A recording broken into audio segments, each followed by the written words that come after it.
generous in the cheap seats back there? Would those be the $80 seats?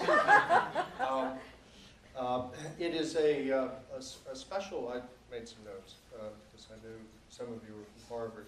I want to embarrass myself. So it is a special delight to find myself here with my dear friend, P.J. O'Rourke. I have been reading P.J.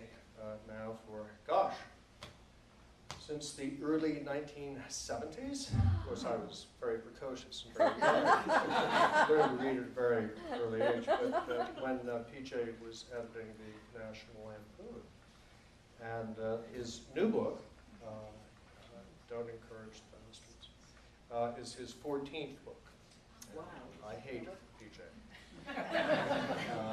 He is actually one of the few authors of whom I can honestly state I have read all of his books. Would that I could make this same claim about Tolstoy and Shakespeare. Sure can. The titles themselves of P.J.'s oeuvre, as the French say, offer evidence that he really is, as he has been called by the Wall Street Journal, among many others, and there are actual quotes around this, and you can fact check this, the funniest writer in America. These books include Parliament of Whores. That would be his book about Washington, D.C. and our incontinental Congress. Give War a Chance.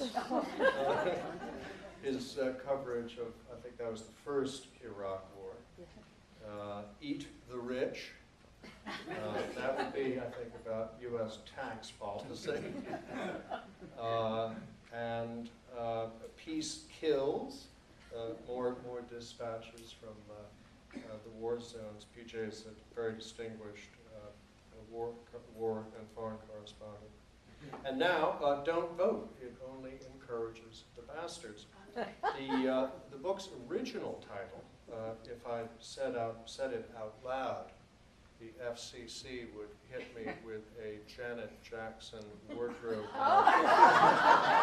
level fine, so I'm not going to. But the original title of this book does survive as the title of the first chapter of the book. So if you buy the book,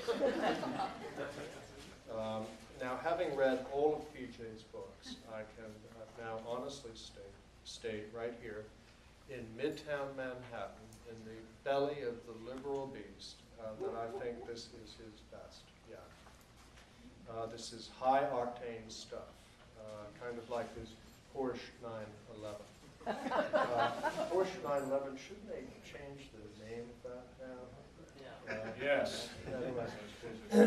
But I would say, to call P.J. O'Rourke the funniest writer in America doesn't quite do him justice, because it makes him sound, well, put it this way, Somerset Maugham, came across a line by Somerset Maugham, and it goes like this: make people laugh, and they will think you a trivial fellow, but bore them in just the right way, and your success is assured. What I'm driving at, with rather less octane than my dear friend P.J., is that P.J. O'Rourke is no trivial fellow. He is not merely funny. He is erudite, deeply read, and sharp analytical thinker. One of his recent books was a 200-page meditation on Adam Smith's The Wealth of Nations. So kids, don't try that at home. It's more that P.J.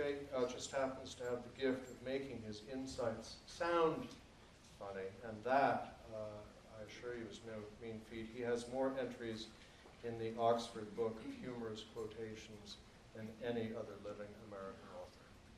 Wow. And as you'll learn from his book, if you weren't already aware of the fact, P.J. did not start out as a flaming right-winger. He started out, I think it's safe to say, as a flaming lighter of bongs. As a shaggy-haired lefty radical. over the years, he has traveled across the political and philosophical landscape in rather a different direction. A journey he has made, come to think of it, with another of the finest writers of our generation, Christopher Hitchens. PJ and Christopher both possess a number of similar attributes: steel trap minds, diamond cutter pens, and I can say truthfully, having spent many a happy hour with both of them, wooden legs deeper than a BP oil spill. Ladies and gentlemen, PJ O'Rourke.